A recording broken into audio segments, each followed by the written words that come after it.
तो hi guys, Ram Ram. आज था हमारा ओरिएंटेशन कोर्स का डे 14। तो आज मैं सुबह सुबह उठा, एक्सरसाइज किया जो कि मेरा डेली रूटीन था, आपको तो पता ही होगा।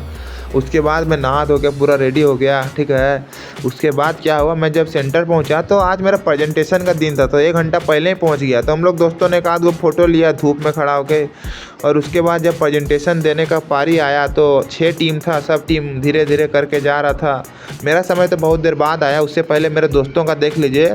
मैंने क्या किया, सबका वीडियो रिकॉर्ड किया और उसको बहुत फास्ट कर दिया है, क्योंकि सबका वीडियो को चलाने का मतलब है कि मेरा वीडियो का लेंथ 2 घंटा हो जाए। तो उतना लंबा तो आप सुन नहीं सकते हैं, क्योंकि रील देखने का आदत हो गया आप लोग को। 1 मिनट के अंदर एकदम क्षमता ही ख़त्म हो गया है।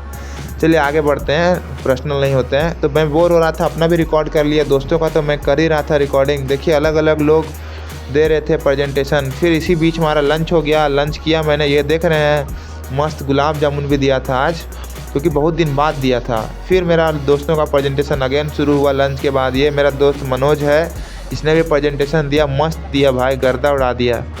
इसका मैंने वॉइस नहीं डाला, क्योंकि फिर मैं वॉइस डालूंगा फिर बहुत लंबा हो जाएगा, तो कचर कचर नहीं। अब ये हो गया मेरा शुरू, इसको आप देखिए आराम से, बहुत हंसी आएगा।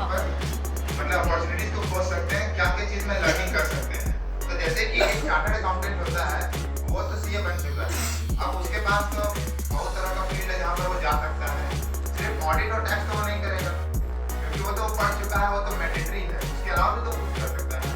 तो अगर वो कुछ कर रहा है तो उसके साथ जो उसके नीचे काम करता है, नीचे मतलब आर्टिकल, तो आर्टिकल जब काम करता है तो आर्टिकल भी कुछ सीखेगा उससे, जो चीज़ वो सिखाना चाहता है। तो पहले सीए को नया नया फील्ड में जाना चाहिए और वहाँ पर आर्टिकल नीचे से सीख लेगा।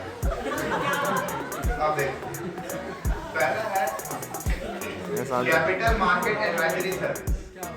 तो एक एग्जांपल लेते हैं जोमेटो का। तो बहुत समय पहले जोमेटो का आईपीओ आया था, उसके पहले स्विगी का भी आया था। तो आईपीओ में होता क्या है, जो आईपीओ पेपर रहता है उसको डिजाइन करना रहता है पहले, और वो सेबी के रेगुलेशन के हिसाब से। जो भी प्रोस्पेक्टस होता है वो सब कुछ सेबी के हिसाब से बनता है। अब प्रोस्पेक्टस बनाने वाला बीकॉम तो करके नहीं बैठना है, तो सीए ही होगा या सीएस होगा, क्योंकि बड़ा प्रोफेशनल होगा। तो जो आर्टिकल है, अगर वो ऐसे सीए के अंडर में काम करता है जिसको नॉलेज है प्रोस्पेक्टस बनाने का, जिसको नॉलेज है सेबी का रेगुलेशन को फॉलो करने का, तो उसके लिए तो वहाँ पर लर्निंग ज्यादा होगा एज कम्पेयर टू जहाँ पर सिर्फ ऑडिटिंग और टैक्स पढ़ रहा है। क्योंकि ऑडिटिंग और टैक्स तो बचपन से पढ़ ही रहा है, बचपन मतलब फाउंडेशन से लेकर फाउंडेशन में नहीं आगे बढ़ते हैं।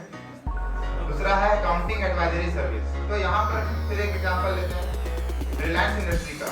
अब रिलायंस इंडस्ट्री शुरू में छोटा था, धीरे धीरे बड़ा होते गया, पैसा कमाते गया। पैसा कमाया तो इतना पैसा कमा लिया कि उसको इंडेक्स लगने लग गया है, करता ही है। तो जितना भी इंडेक्स कंपोनेंट है उसको नॉर्मल बीकॉम वाला तो फिर नहीं समझेगा क्या हो रहा है यहाँ पे, समझ रहा है।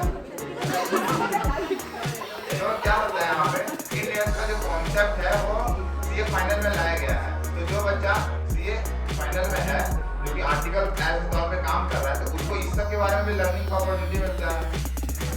ये हो गया। और एक फील्ड है वैल्यूएशन सर्विस, ये बहुत बढ़िया सर्विस।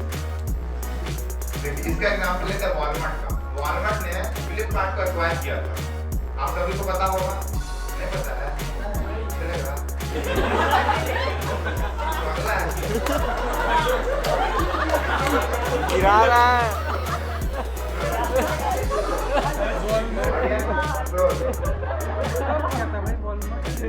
जो फ्लिपकार्ट होता है, बी सीरियस गाइस। फ्लिपकार्ट जो है वो क्या करता है, सबसे पहले अपना कंपनी का वैल्यूएशन करवाता है। वो जिस सीए के पास से वैल्यूएशन कराता है, वो सीए उसको बताता है कि आपका ब्रांड का क्या वैल्यू है, आपके एसेट्स का क्या वैल्यू है, और आपका जो है मार्केट में डिमांड कितना है, अभी हम आपका कंपनी को खरीदेंगे। तो इन सबको टोटल करके वो वैल्यूएशन देता है, और जो वैल्यूएशन का अमाउंट होता है उसको वॉलमार्ट ने पे कर दिया और उसको एक्वायर कर लिया।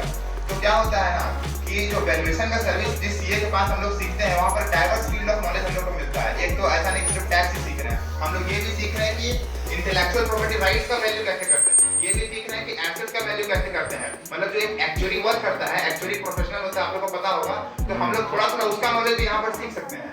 तो हम लोग को आर्टिकल से कहाँ करना चाहिए, नॉर्मल टैक्सेशन पर मालूम है, या फिर एक ऐसा फॉर्म जो बहुत बड़े स्केल पर वैल्यूएशन का काम करता है। तो ये एक फील्ड हो गया जो कि इमर्ज हो रहा है धीरे धीरे। फिर अगला एक फील्ड आता है business adviser advisory and investment banking service. तो देखिए, जो बिजनेस होता है, बिजनेस में तो बहुत तरह का काम होता है। मेनली बिजनेस का काम क्या होता है? ग्रोथ करते रहना और प्रॉफिट को कमाते रहना। तो एक बिजनेस सीए के पास आता है क्यों? ताकि वो बता सके क्या प्रॉब्लम्स है और क्या इसका सॉल्यूशंस है। तो जितना भी नॉर्मल सीए फॉर्म होता है, फिर मैं रिपीट करूंगा कि वो टैक्स और ऑडिट संभालते रहता है, ज्यादातर रिटर्न फाइल कर रहे हैं, सिंपल सा बात है। लेकिन जो हट के सीए फॉर्म है, जहां पर आपको जाना चाहिए, वो क्या करता है? बिजनेस को बताता है कि आपको ये करना चाहिए तो आपका प्रॉफिट अंबानी से भी ऊपर जाएगा। तो वहां पर अगर आप काम सीखते हैं तो आपको ज्यादा फायदा होगा। एग्जांपल लेता हूं, टाटा मोटर्स ग्लोबल एक्सपेंशन। तो जब टाटा मोटर्स को ग्लोबली जाना था, तो उन लोगों ने क्या किया? वैसे सीए फर्म्स को हायर किया जो सर्विस देते हैं बिजनेस को इंप्रूव करने के रिलेटेड। अगर आप वहां पर काम करते हैं तो एज आर्टिकल आप वहां पर ज्यादा लर्निंग्स ले सकते हैं। बिल्कुल। चलिए नेक्स्ट चलते हैं। लास्ट है ईएसजी ऑडिट ईएसजी ऑडिट। यहाँ पर भी आप सर्विसेज ले सकते हैं। जैसे कि ईएसजी का फुल फॉर्म आप सभी को पता होगा, नहीं पता है मैं बता देता हूँ, इन्वायरमेंटल, सोशल एंड गवर्नेंस। अब मान के चलिए एक सीए फर्म है जो इस पर डील करता है, ठीक है। तो यहाँ पर क्या हो सकता है, क्या काम होता होगा यहाँ पे? इन्वायरमेंटल से मतलब क्या हुआ कि वो कार्बन जो होता है, कार्बन फुटप्रिंट, उसको कम करने का प्रयास कर रहा है या नहीं कर रहा है। सोशल सोसाइटी के लिए क्या कर रहा है? आपने 135 सेक्शन तो पढ़ा होगा कंपनीज एक्ट का, 2% निकालना रहता है, मतलब क्या टर्नओवर का। अगर तो वो क्या सोसाइटी के लिए क्या कर रहे हैं? एक होता है गवर्नेंस का। तो गवर्नेंस फ्रेमवर्क क्या है? तो ये सब के बारे में आप उस सीए के पास सीखिएगा, ठीक है। अब इसके आगे मैं कुछ और एक्स्ट्रा बताना चाहूंगा जो कि यहाँ पर लिखा हुआ नहीं है, बट मैं बताना चाहूंगा कुछ फील्ड्स के बारे में। सुन लो, जैसे forensic accountancy and fraud detection.